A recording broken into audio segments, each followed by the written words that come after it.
Good morning, students. Welcome to MDN Education today. I hope you all are well. Last time we were discussing chapter number 19 of science, which is a seed tells a farmer's story. Also, we discussed about a special dish of Gujarat, which undhiya. Undhiya is a special dish eaten by people of Gujarat with millet rotis. Millet की रोटीज बाजरे की रोटी के साथ खाई जाती थी और हमने लोगों का खान पान देखा था कि कैसा खान पान था उनका।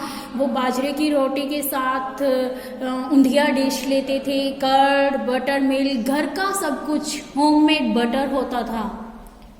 ठीक है, today we will do this chapter from page number 176. Let's start. A question is given to you.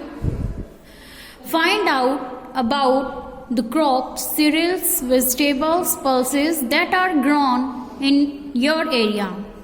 आपको कुछ क्रॉप्स जैसे सीरियल्स, वेजिटेबल्स या फिर पल्सेस, इनके बारे में बताना है कि आपके एरिया में कौन सी क्रॉप्स ग्रो की जाती है मोस्टली।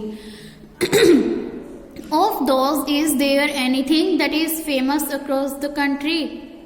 इनमें से कुछ सीड्स दिए गए हैं, ठीक है, कि आपकी कंट्री में इनमें से क्या फेमस है। जैसे किसके सीड्स हैं? Corn seeds. नेक्स्ट वन थोड़े रेडिश ब्राउन कलर है, मस्टर्ड सीड्स, ये व्हीट सीड्स हैं।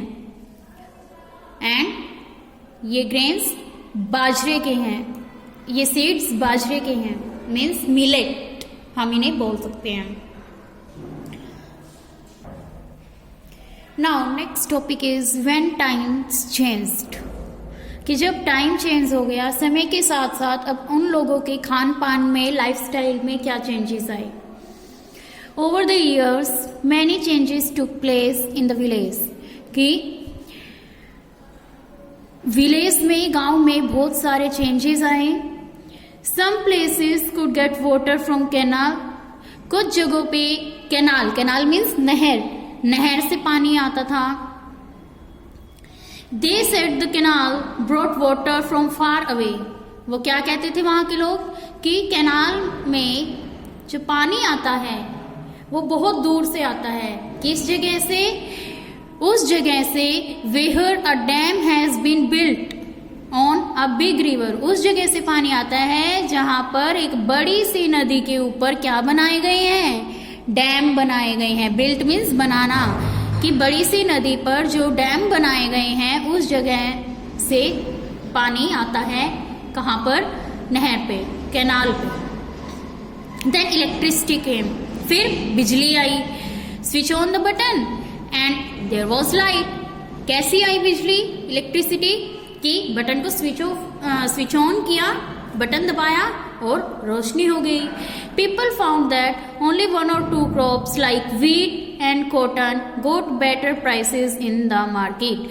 लोगों ने क्या पता चला उनको कि अब सिर्फ 1 या 2 ही फसल, जैसे कि गेहूं की फसल हो गई या कॉटन की क्रॉप हो गई, उनको ही बेटर प्राइस मिलते थे मार्केट में। So the most farmer began to grow only this, तो ज्यादातर किसानों ने क्या किया? इन्हीं को उगाना शुरू कर दिया। Soon we old friends bajra and jowar and also vegetables were forgotten and dismissed. और वो कह रहा है जल्द ही जो हम पुराने दोस्त हैं, कौन कौन? बाजरा और ज्वार और कुछ वेजिटेबल्स भी, तो हमें तो लोग क्या कर गए? फॉरगॉटन, भूल गए। फॉरगॉटन मीन्स भूलना। एंड डिसमिस्ड, और फिर हम यहाँ से धीरे धीरे गायब ही हो गए। इवन फ्रॉम द दमजी भाई फील्ड, वो कह रहे हैं इवन दमजी भाई के फील्ड से भी हम निकल गए, गायब हो गए। Farmers even began to buy seeds from the market, कि फार्मर्स जो हैं वो उन्होंने कहाँ से सीड्स को खरीदना शुरू किया? मार्केट से। People said that they were new kinds of seeds, लोग क्या कहते थे कि ये नए प्रकार के सीड्स हैं। So farmers did not need to store seeds from the old crop. हमने पढ़ा था कि जो दमजी भाई है वो क्या करते थे, पुरानी फसल से कुछ सीड्स बचाते थे और नेक्स्ट टाइम उनका यूज करते थे ताकि अच्छी क्रॉप हो। लेकिन वो कह रहे हैं कि अब मार्केट में नए प्रकार के सीड्स आ गए थे, तो इसीलिए अब लोगों को पुरानी फसल के जो सीड्स हैं उनको निकालने की या उनको कलेक्ट करने की कोई ज़रूरत नहीं होती थी। आई होप आपको ये चैप्टर यहाँ तक अच्छे से समझ में आया होगा। आप भी इनको अच्छे से पढ़ेंगे चैप्टर को, और जिन वर्ड्स के मीनिंग मैंने लिखे हैं आप साथ के साथ लिखेंगे। Thank you students.